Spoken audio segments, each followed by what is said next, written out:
평안하십니까 성도 여러분. 오늘은 오베아디아 1장 10절부터 21절을 형제 야곱에게 행한 포악에 대한 심판이라는 제목으로 묵상하겠습니다.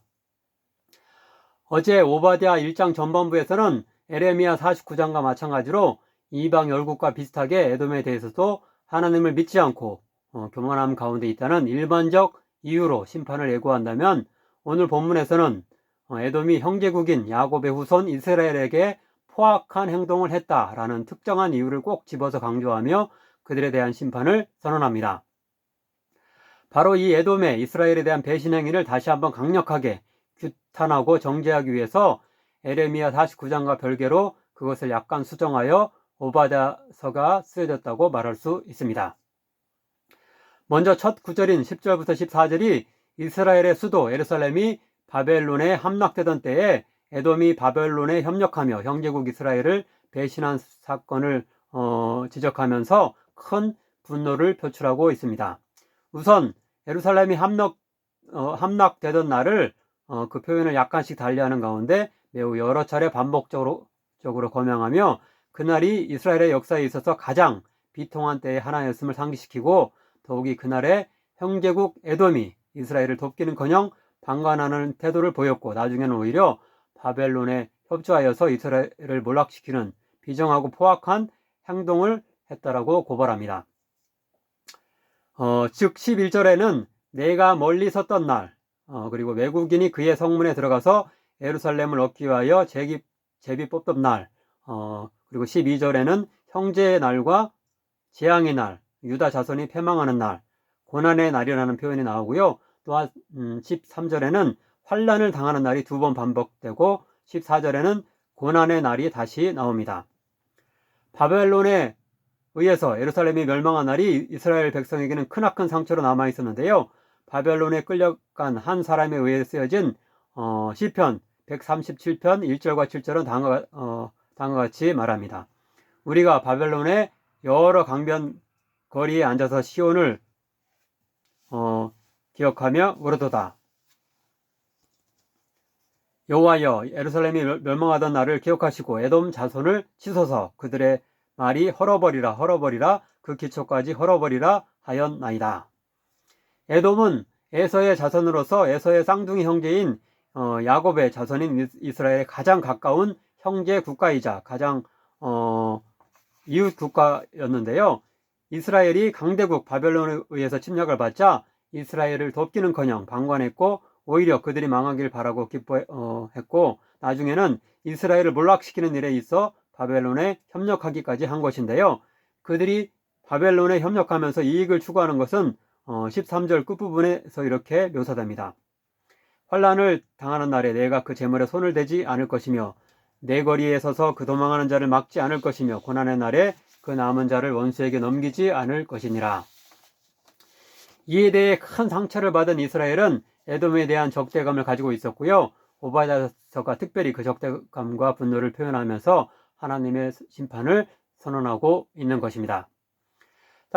따라서 두 번째 단락인 15절 16절은 에돔이 멸절을 당할 것이라는 심판을 10절에 이어서 선포하고 있습니다. 여호와께서 만국을 벌할 날이 가까웠나니 내가 행한 대로 너도 받을 것인즉 내가 행한 것이 내 머리로 돌아갈 것이라. 너희가 내 성산에서 마신 것 같이 만국인이 항상 마시리니 곧 마시고 삼켜서 본래 없던 것 같이 되리라. 에돔 역시 외적의 침입을 받아 역사 속에서 더 이상 흔적도 없이 완전히 사라질 것임을 예고합니다. 역사적으로 주전 5세기 이전부터 아라비아 사막의 아랍 부족들이 에돔으로 몰려들어와서 에돔은 점차 약화되기 시작했으며 주 1세기에 로마의 침공으로 완전히 멸망한 것으로 볼 수 있습니다.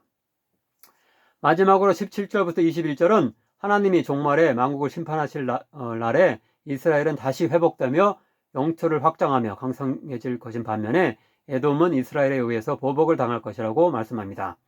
먼저 17절과 19절, 20절은 이스라엘의 회복과 강성함에 대해서 예언합니다.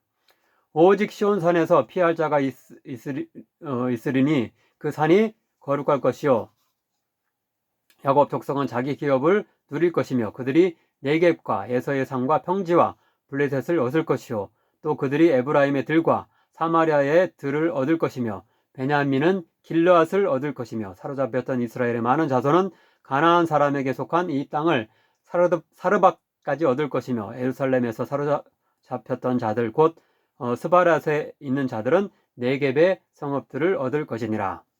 끝으로 18절과 21절은 이스라엘의 에돔에 대한 보복을 이야기합니다. 야곱 족속은 불이 될 것이며 요셉 족속은 불꽃이 될 것이요 에서 족속은 지푸라기가 될 것이라. 그들이 그들 위에 붙어서 그들을 불살을 것인즉 에서 족속에 남은 자가 없으리니 여호와께서 말씀하셨습니다. 구원받은 자들이 시온산에 올라와서 에서의 산을 심판하리니 나라가 여호와께 속하리라.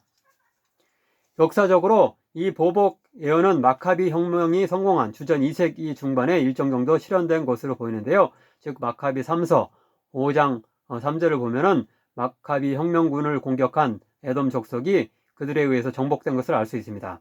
유다는 이스라엘인들을 포위한 이두메아의 에사우 자손들과 아크라바테네에서 싸워 그들에게 큰 타격을 입히고 굴복시킨 다음 전리품을 빼앗았다. 여기서 이두메아는 에돔의 그리스식인 명칭입니다. 우리 속담에 사촌이 땅을 사면 배가 아프다라는 말이 있고요. 때로 재벌가에서 유산을 더 차지하기 위해서 형제의 난이 벌어지기도 합니다. 인간의 고질적인 질투심과 이기심을 보여주는 예라고 할 수 있습니다. 평소에는 조금 다투더라도 위기 때에는 형제나 가까운 사람들을 돕는 것이 인지상정인데요. 점차 각박해지는 현대사회 속에서 아무리 가까운 가족이나 이웃이라 하더라도 배려하지 못하는 모습이 우리에게는 없는지 돌아보아야 할 것입니다.